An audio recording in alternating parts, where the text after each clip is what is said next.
रिहाई अदालत के कटघरे में शिप्रा खड़ी थी और उसके वकील अदालत से दरख्वास्त कर रहे थे कि उसकी मुवक्किल की जज्बातों और ज़रूरतों को देखते हुए उसे इस बात की राहत और मोहलत दी जाए ताकि वह अपने पति नितिन के साथ अपनी मर्जी से कुछ समय बिता सके।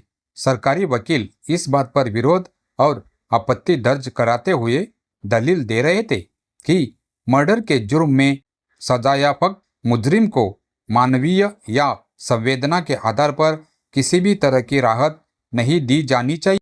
मुकदमे में पक्ष और विपक्ष की ओर से रखी दलीलों को सुनने के बाद जस्टिस कालरा ने शिप्रा से जानना चाहा कि उसे इस बारे में क्या कहना है। सभी की नजरें अब शिप्रा पर टिक गई। जज साहब की तरह अदालत में मौजूद सभी लोग शिप्रा की ओर कुतूहल और जिज्ञासा से देख रहे थे। जज साहब की ओर मुखातिब होकर शिप्रा कह रही थी, जज साहब, सबसे पहले तो मैं अदालत से यह अनुरोध करना चाहती हूँ कि मुझ पर जो इल्ज़ाम लगे हैं और जो सज़ा मुझे दी गई है उस पर नए सिरे से दोबारा सुनवाई हो, क्योंकि दोषी होने न होने की सज़ा मेरे अलावा मेरे परिवार को भी उठानी पड़ रही है, जो न्याय संगत नहीं कही जा सकती।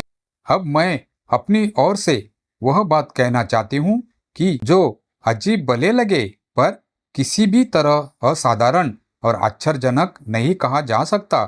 यह सुनकर अदालत में मौजूद लोग आपस में कुछ कहने सुनने लगे तो जज साहब ने लोगों को खामोश रहने का आदेश दिया। अदालत में अब पूरी तरह सन्नाटा था। शिप्रा ने अपनी बात कहनी शुरू की। जज साहब, आज से लगभग 5 साल पहले मैं अपने शहर में यहाँ एमबीए करने आई। एमबीए करने के दौरान ही मेरी दोस्ती नितिन से हुई और धीरे धीरे हम एक दूसरे को पसंद और प्यार करने लगे। हमने अपने पसंद और प्यार की बात अपने घर वालों से भी नहीं छुपाई। हम दोनों बहुत ही खुश थे और सौभाग्य से एक ही जगह हम दोनों को नौकरी भी मिल गई। हमने शादी करने का फैसला तो पहले ही कर लिया था, पर इसे कुछ समय के लिए टालते हुए हम साथ साथ रहने लगे, जिसे हमारे कुछ साथियों ने अपनी मर्जी से लिव इन रिलेशन का नाम दिया। हमें इस पर किसी तरह का ऐतराज भी नहीं था। इस बीच न जाने कब और कैसे एक हादसा हुआ और हमारे दोस्तों में से ही एक अक्षय को किसी ने गोली मार दी और इस मामले में मेरा नाम आ गया। और इसके बाद जो कुछ हुआ उसे अदालत पूरी तरह जानती है। अदालत से ही परमिशन लेकर मैंने और नितिन ने कोर्ट में जाकर शादी कर ली और यह भी मुझे दोषी ठहराया और सजा दिए जाने के बाद हुआ। जज साहब, जब तक यह केस दोबारा सुना जाए और दोबारा फैसला सुनाया जाए तब तक मुझे अपने पति से मिलने और कुछ वक्त गुजारने की इजाज़त दी जाए। सरकारी वकील ने शिप्रा की इस बात पर कड़ी आपत्ति की तो जज साहब ने पूछा कि उसकी आपत्ति की वजह क्या है। सरकारी वकील कुछ आगे कहते इससे पहले ही शिप्रा बोल पड़ी, जज साहब, सरकारी वकील आपत्ति की जो भी वजह बताएं या गिनाएं, मैं वह वजह बताना चाहती हूँ जो किसी भी माँ बाप भाई बहन और दोस्त को आसानी से समझ आ सकती है। भले ही अदालत में वकील साहब इनमें से कोई भी हैसियत नहीं रखते, इसलिए वे कुछ न समझने के लिए मजबूर लगते हैं। जैसे ही शिप्रा की इस टिप्पणी पर सरकारी वकील ने ऑब्जेक्शन कहा, जज ने उनकी ओर हाथ उठाकर बैठ जाने का इशारा किया। क्षण भर खामोश रहने के बाद शिप्रा कहने लगी, जज साहब, उम्र और जिंदगी के जिस दौर से मैं गुजर रही हूँ उसमें कुछ ऐसे सपने होते हैं, भावनाएं होती है, एहसास होते हैं, जज्बात होते हैं और ज़रूरतें होती है जिसमें उसे किसी के साथ की ज़रूरत होती है। चलिए, एक मुलजिम को सपनों, एहसासों और इंसानी ज़रूरतों को पूरा करने का हक भले न हो, पर उनसे जुड़े उन लोगों से एहसासों और ज़रूरतों पर पाबंदी लगाने का क्या औचित्य है जिन्होंने कोई जुर्म नहीं किया है और क्या उनका जुर्म यह है कि उन्होंने किसी बदनसीब के साथ अपना नसीब जोड़ लिया है और वे तब भी अपने प्यार और रिश्ते पर फक्र करते हैं? जज साहब, ऐसे लोग अगर कहीं और या किसी और से अपनी जरूरतें पूरी करने लगे तो क्या इसे आप जुर्म के दायरे में नहीं रखेंगे? मैं जानती हूँ कि नितिन के लिए मुझसे दूर और बिना मेरे जीना कितना मुश्किल है, और फिर मैं भी तो उसके बिना नहीं जी सकती। इसीलिए मैं आपसे गुजारिश करती हूँ कि मुझे नितिन के पास जाने और उसके पास वक्त गुजारने की इजाजत दी जाए। जस्टिस कार्ला चुप थे। शिप्रा के वकील और सरकारी वकील की ओर उन्होंने देखा। वे दोनों भी खामोश थे और उनमें से कोई भी कुछ कहने के लिए न तो खड़ा हुआ और न ही कुछ बोला। सारा मामला बहुत ही अहम था, गंभीर भी था।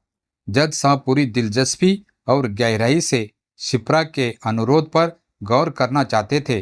जहां तक पूरे जजमेंट को रिव्यू करने की बात थी, तो इस बारे में सारे कानूनी पहलुओं को देखने के बाद निर्णय लिया जा सकता था। परंतु शिप्रा को कैद के दौरान नितिन के पास जाने और कुछ वक्त गुजारने की इजाजत और उसके लिए और जरूरी पहलुओं पर कानून से ज्यादा मानवीय और संवेदनात्मक के आधार पर ही निर्णय लिया जा सकता था। इस सब के लिए पर्याप्त समय और सोच विचार की भी जरूरत थी। शायद इसीलिए जस्टिस कालरा ने उस दिन कोर्ट की कार्यवाही अगली सुनवाई की तारीख एक सप्ताह बाद तय करते हुए मुलतवी कर दी थी। जिस हादसे को लेकर शिप्रा और नितिन पर मुसीबत का पहाड़ टूटा और शिप्रा को अक्षय को गोली मारने का दोषी मानते हुए अदालत ने उम्र कैद की सजा सुनाई गई थी, अदालत के बाहर असलियत कुछ और ही थी। इन दोनों के कुछ और दोस्त थे, जिनमें से दीक्षा इन्हीं के ऑफिस में काम करती और अक्षय और नरेन एक फ्लैट में साथ साथ रहते थे। एनक एक वर्किंग वुमन हॉस्टल में रहती थी। अक्षय और नरेन से दीक्षा ने ही शिप्रा और नितिन से परिचय करवाया था और अब इन पांचों का अपना एक सर्कल बन गया था। ये जमाने के नए सोच और नजरिए के ये सभी कभी एक दूसरे के घर तो कभी किसी डिनर तो कभी किसी आउटिंग के लिए एक साथ होते और मौज मस्ती करते। वीकेंड पर ये अक्सर कहीं बाहर का प्रोग्राम बना लेते और एंजॉय करते। शिप्रा, नितिन और अक्षय अपने अपने शहर से बेंगलोर एमबीए करने आए थे। तीनों ही एक ही बैच में थे और यहाँ आने से पहले इनमें से कोई भी एक दूसरे से परिचित नहीं था। तीसरा सेमेस्टर समाप्त होते होते इन तीनों में अच्छी दोस्ती हो गई। अक्षय और नितिन दोनों ही शिप्रा के नजदीक आने की कोशिश करने लगे, पर शिप्रा की दिलचस्पी अक्षय में न होकर नितिन में थी, जिसे वह जाहिर नहीं होने देती थी। कभी कभी अक्षय इस बात से काफी परेशान भी हो जाता था कि वह शिप्रा का ध्यान नितिन से ज्यादा रखता था, पर शिप्रा को यह न तो महसूस ही होता था और न ही वह अक्षय को यह महसूस होने देना चाहती थी कि उसकी पहली और आखिरी पसंद नितिन ही है। नितिन बहुत ही सीधा और शांत स्वभाव का था, पर कभी उसने भी यह जाहिर नहीं होने दिया कि वह शिप्रा को अपने दिल की गहराइयों से प्यार करता है। एमबीए की पढ़ाई पूरी होने और कैंपस सिलेक्शन होते होते इन तीनों का परिचय दीक्षा और नरेन से हुआ। दीक्षा और नरेन बेंगलोर आने से पहले से ही एक दूसरे से परिचित थे।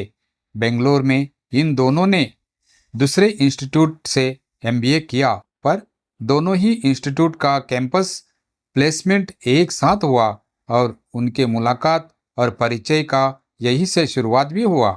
दो अलग अलग संस्थाओं में इन्हें प्लेसमेंट मिली। शिप्रा, नितिन और दीक्षा एक फाइनेंशियल कंसर्न में जॉब पा गए और नरेन और अक्षय ने एक ही बैंक में नौकरी ज्वाइन कर ली। एक बार शिप्रा और नितिन वीकेंड डिनर पार्टी से देर रात अपने अपार्टमेंट में लौटे थे। उनको आए 1 घंटा ही बीता होगा कि नरेन ने नितिन को मोबाइल पर बताया कि पार्टी खत्म होने के बाद सब जानने लगे थे कि अक्षय को किसी ने गोली मार दी। नितिन को कुछ भी समझ में नहीं आ रहा था। उसने हड़बड़ी में शिप्रा को जगाया और दोनों उस रेस्टोरेंट पहुंचे जहां से वे 1 घंटे पहले ही अपने अपार्टमेंट में पहुंचे थे। दीक्षा और नरेंद्र वहां मौजूद थे। रेस्टोरेंट के मैनेजर और स्टाफ के अलावा पुलिस के लोग भी तहकीकात में जुटे हुए थे। रेस्टोरेंट के स्टाफ और वहां पर मौजूद लोगों से पूछताछ करने के बाद डेड बॉडी को पोस्टमार्टम के लिए भेज दिया गया और दीक्षा, नरेंद्र, शिप्रा और नितिन को पुलिस ने कोतवाली आने को कहा। पुलिस की तहकीकात और मौके पर मिले सबूत को आधार बनाकर शिप्रा को अक्षय के मर्डर का आरोपी पाया गया और अदालती कार्रवाई पूरे होने पर शिप्रा को हत्या के जुर्म में उम्र कैद की सजा सुनाई गई। शिप्रा की जिद की वजह से ही नितिन ने शिप्रा की ओर से जजमेंट रिव्यू के लिए अपील किया था। इसी अपील की सुनवाई के दौरान शिप्रा ने अदालत से यह गुहार लगाई थी कि उसे अपने पति नितिन के साथ रहने और वक्त गुजारने की इजाज़त दी जाए। 1 हफ्ते के बाद जब अदालत की कार्रवाई शुरू हुई तो अदालत कचाकच भरी हुई थी। जस्टिस कालरा के आदेश पर शिप्रा को कटघरे में हाजिर होने के लिए कहा गया। शिप्रा कटघरे में आई तो जज साहब ने सबसे पहले शिप्रा के वकील मनसुखानी को अपना पक्ष रखने को कहा। मिस्टर मनसुखानी ने अदालत से गुजारिश की कि उनकी मवक्किल को उसकी उम्र और उसकी भावनाओं के मद्देनज़र अदालत से राहत दिए जाने और अपने पति के साथ रह पाने का हक मिलना जायज़ है और अदालत को इसकी इजाज़त देनी चाहिए। जहां तक जजमेंट रिव्यू की बात है तो यह उनके मवक्किल का बुनियादी हक इसलिए है कि वह अब भी अपने को निर्दोष मानती है और अगर उसे भरोसा है कि उसके निर्दोष होने की बात जरूर साबित हो सकती है तो उसे इसका एक मौका जरूर मिलना चाहिए। मिस्टर मनसुखानी के बाद सरकारी वकील की बारी आई तो उन्होंने जजमेंट रिव्यू के मामले को माननीय अदालत से निर्णय और आदेश को जरूरी बताया और मुल्जिमा को कोई और राहत देने से पहले उस बारे में एक कैदी की हैसियत में जेल से बाहर जाने और वापसी आने को लेकर यह सुनिश्चित करना जरूरी बताया कि उसे कब कब और कितने समय के लिए इजाज़त होगी और इसके लिए जमानत किसे लेनी होगी। सरकारी वकील की बात पूरी होने पर जस्टिस कालरा ने अपना फैसला सुनाया। इस फैसले में जजमेंट रिव्यू की अपील को अदालत ने स्वीकार करते हुए आदेश दिया कि इस केस की सुनवाई पूरी होने और उसका फैसला आने तक मुल्जिमा को दी गई सजा बरकरार रहेगी और उसका फैसला आने तक मुल्जिमा को दी गई सजा बरकरार रहेगी। आज के फैसले का दूसरा पहलू यह था कि अदालत ने मुल्जिमा को उसकी भावनाओं और ज़रूरतों के मद्देनज़र अपने पति नितिन के साथ जाने और रहने के लिए इजाज़त देते हुए निर्णय दिया कि सप्ताह में एक बार हर शनिवार को नितिन के साथ जाने और अगले सोमवार को सुबह 8 बजे से पहले वापस जेल पहुंचना होगा और इसकी पूरी जिम्मेदारी नितिन की होगी। दोस्तों, आपको क्या लगता है, क्या शिप्रा ने अक्षय का खून किया या शिप्रा के खिलाफ कोई साजिश की गई थी? ये जानने के लिए पढ़िए रिहाई 2 में